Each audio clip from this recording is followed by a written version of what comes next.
Hey everyone, it's Dawn here. I got my new helmet. This is the Scorpion EXO AT-960. I'm getting it all ready for use. So I have my new EVT mirror. This is the new replacement one. EVT mirrors are pricey, but about $40. But they have an unlimited 5-year warranty, and so you just email them through their online form, and then they send you a replacement mirror, or that's how it went for me and a few others. So it comes with this base. The mounting plate that they give you is actually super long. It comes down here, so I always cut it. So I just cut it over there, which is 2 holes. I leave 2 mounting holes on top, and then I mount it with this is double-sided silicone tape. It's that, kind of thicker silicone tape that actually so that silicone tape, I love it because it's super sticky, but it's not the best application for all things. But so far, I mean, tested and proven with my AT-950 helmet, this seems to be the perfect application for it. So you can very easily cut it to size. It has cush, which also helps to prevent vibrations down the mirror, and it is super sticky. It does have a little bit of thickness to it, but that's the cush of it. And I don't know, I've liked it a lot.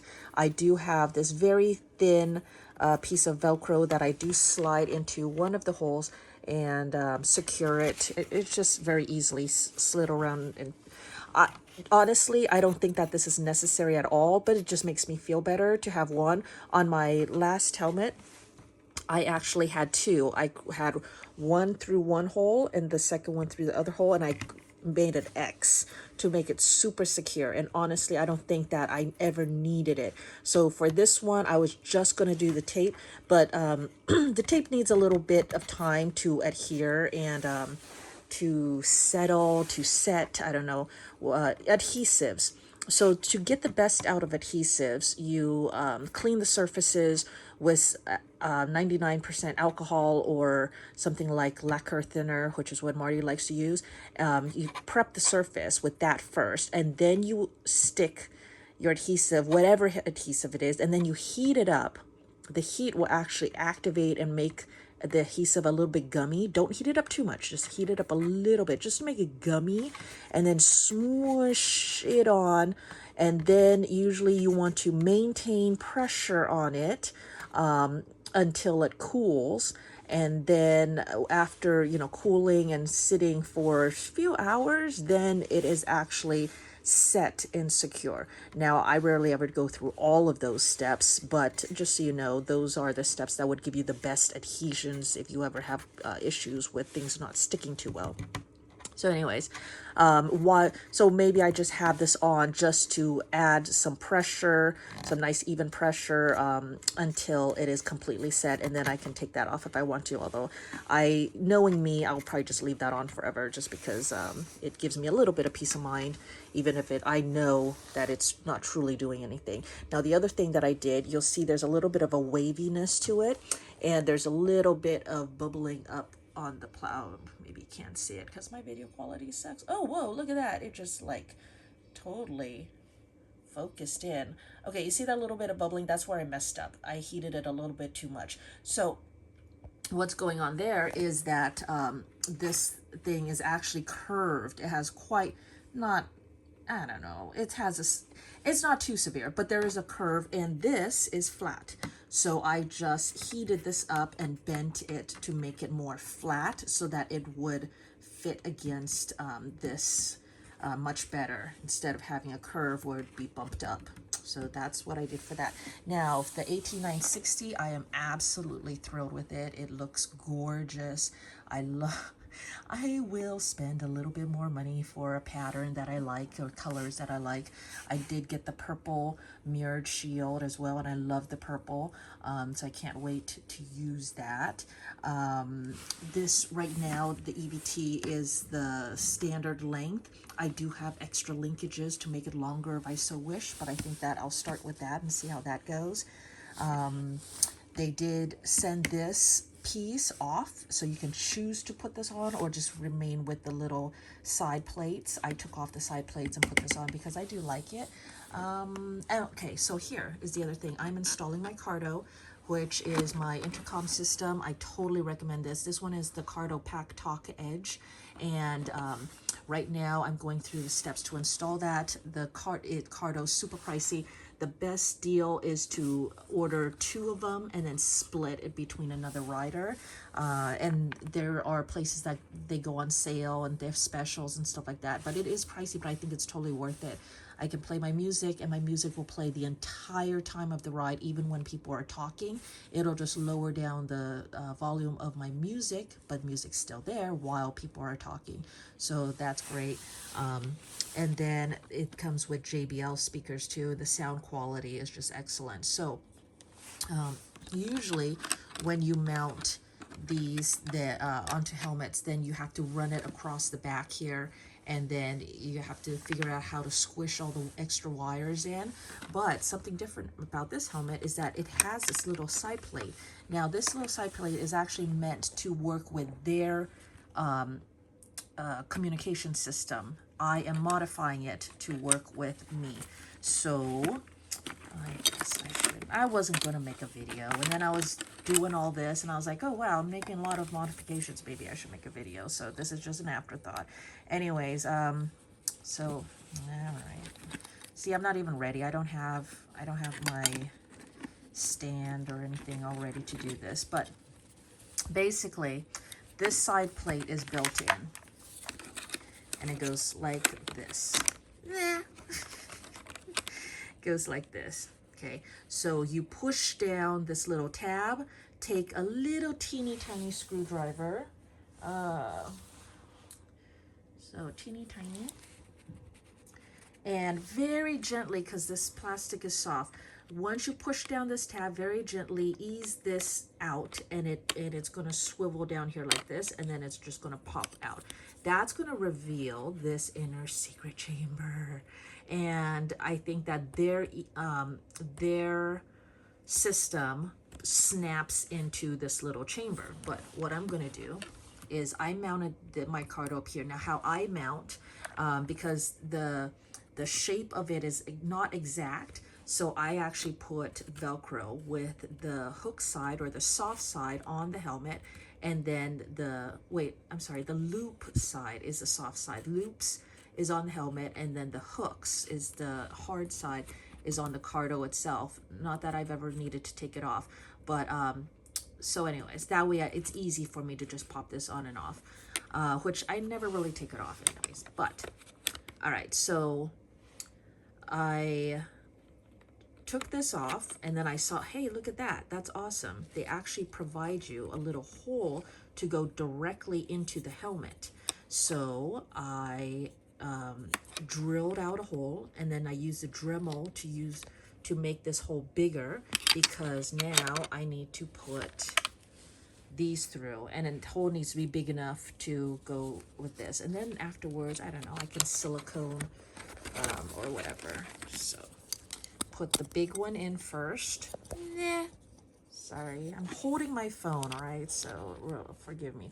Then put the little one in. Of course, your cables will be different according to what intercom system you're using. JodSport is another intercom system that I really like. I really like the JodSport. The music quality is, or everything quality is second best to the Cardo.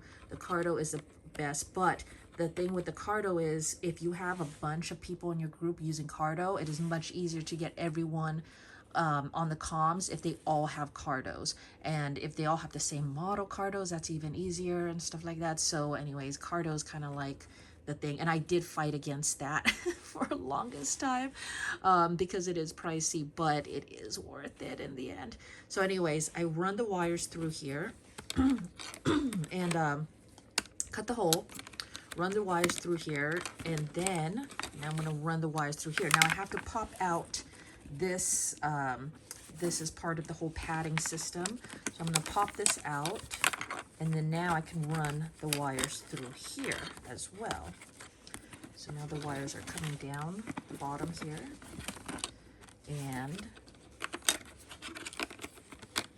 then this closed. Am I ready? Yeah. Did I do this wrong? Oh my gosh. Okay, come here. Pop the bottom edges in first. Can't do this with one hand. There we go. All right, so now you see how nice and sleek that is? And so here, what I can do is, I think I'm gonna try that silicone gasket maker thing. Maybe just seal that all up. But look how nice that's gonna be. Now it's running down here, and then there's another secret compartment in here. Now I don't know why they don't have a video about this out yet, showing people how to do this, but here, oops, was this piece that sits inside of this little secret chamber. Oh my gosh, I'm gonna need a second hand. Hold on. Maybe not. All right, so this little secret channel, I don't know, this was inside there like this. So I popped this out, and then there is a little secret compartment. And what I'm thinking is that I think I will be able to tuck some wires into here. Let me see, like basically this big one. If these big, yes, look at that. It fits inside. So I can tuck these wires into here, right? And then tuck the big stuff into there, and then have wires come out, and I can tuck wires back into there. And then, you see how this is in? Then I just tuck this back inside, and then it's all good. So, but before I do that, I have to install the speakers. So where you want your speakers, you actually want your speakers right in front of your ear holes, which sounds obvious, but I don't know. Okay, sometimes, let's see, open, so the joy of this helmet, you can open this up. Sometimes there's like right here, there's a little indentation, a little round indentation, and that's where they have given you space to put your little speaker into there. Sometimes though, those little indentations don't match up exactly to your ear holes. So before you do anything permanent, I would put it in there and then put the helmet on, put it in temporarily without permanently securing it yet. Then put the helmet on, make sure that your ear holes are right in front of these speakers and that it's comfortable and all that stuff, and then go ahead and secure it on. And how I secure it on is I just use my hot glue gun, and I will secure all the cables and everything with a little dab of hot glue. And hot glue, when applied to fabrics, sticks extremely well. So make sure you just use a little bit. And even then, there is a chance that when you go to tear the hot glue off of the fabric, it will tear this fabric because this fabric is quite thin. So just keep that in mind if you're going to use hot glue. Or if you're going to remove it and you don't want to damage anything, I would recommend using heat. Heat up the hot glue. It will remelt the hot glue, make it soft and malleable, make it easier for you to remove it without tearing the fabric as well. This is a little Crafts hot glue gun, heat gun, sorry. And I love this by Chandler tool. I love having a baby heat gun for this purpose, rather than that huge, humongous, industrial grade mechanical hot glue gun that I use out when I'm like totally wanting to melt the world, right? So this one is really great. It has great focused heat and stuff, and it's still super powerful and stuff. It's great for these smaller projects. Anyway, so what I'm going to do now is I'm going to figure out how to route these wires. I'm going to figure out where to position, and then I'm going to secure it all with the hot glue. And then my beautiful new helmet will be ready to use for the next ride. Look at this. Absolutely love it. So there you go. Hope this helps. Thanks for joining me today, and I will talk to you guys next time. Bye-bye.